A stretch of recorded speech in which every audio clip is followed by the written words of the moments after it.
Got Dropped Into a Ghost Story Still Gotta Work, other than being the cruelest and most ineffective use of exposure therapy ever written, is also a hilarious, thrilling, and unpredictable ride. One moment our protagonist Kim Solium will be creating a cult comprised entirely of trained passengers, and another moment he'll be an honored guest on Metaton's talk show. And what's funny is, despite all of the horrific events that occurred throughout the story, the scariest and most uncomfortable moments, at least for me, were not ones that had to do with monsters that somehow managed to jump scare me through text, but rather moments that had to do with the mundane and corporate side of Kim Solium's life. Because despite being transmigrated, our protagonist still has to work a corporate job, where he has to deal with annoying coworkers and headache-inducing office politics, not to mention his roommate problems. Although, to be honest, this wasn't much of a problem, as Kim Solium was able to quickly resolve the issue by sending daily death threats to his roommate as part of his morning routine. In terms of plot, the story follows our protagonist Kim Solium, who is dropped into the world of Korean SCP, as he does everything in his power to return back to Earth. For a majority of the story, he'll be in a line of business which requires him to commodify ghosts and supernatural phenomenons by jumping headfirst into darknesses and clearing them. If you don't know what darknesses are, they're basically like mini isekai escape rooms, or dungeons, which have different themes and settings based off of anything ranging from old wives' tales to contemporary creepypastas. This line of business is of course very dangerous, since if Kim Solium fails to clear the darknesses for whatever reason, he could very well end up losing his life, or even worse, turning into an underpaid and underappreciated school teacher. Nevertheless, Kim Solium grits his teeth and still works for the literal incarnation of capitalism's final boss, because if he attains enough merits within the company, he can receive a wish-granting potion, which he hopes can return him back to Earth. In order to get his hands on the wish-granting potion,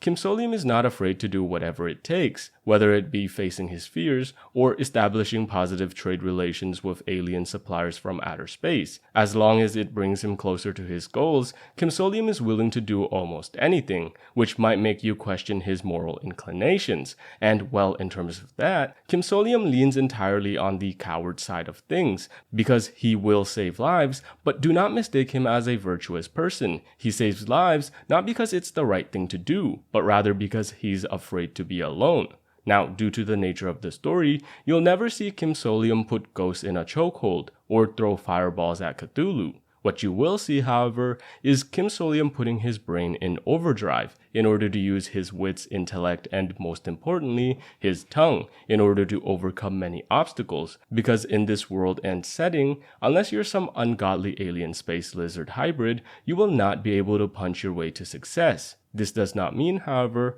that Kim Solium never makes progress in terms of his personal strengths. It just means that his progress is a little more unconventional, as his power-ups and improvements consist of things like painkillers, bunny keychains, and stickers, just to name a few. As for side characters within the story, there are a lot of recurring characters who matter and interact with our protagonist. These series of awesome drawings depicting some of them may look a little overwhelming, but if you take away the people who don't really impact the plot that much, you're left with a much more manageable amount of characters. As for different factions in the world and the setting in general, besides the factions like the ones who are hiring Kim Solium, there are other factions like the Supernatural Disaster Management Bureau, who are a government organization whose sole purpose is to rescue innocent civilians from darknesses and destroy said darknesses if possible. There are also factions like the Church of the Luminous Unknown, who seem to have been corrupted by the darkness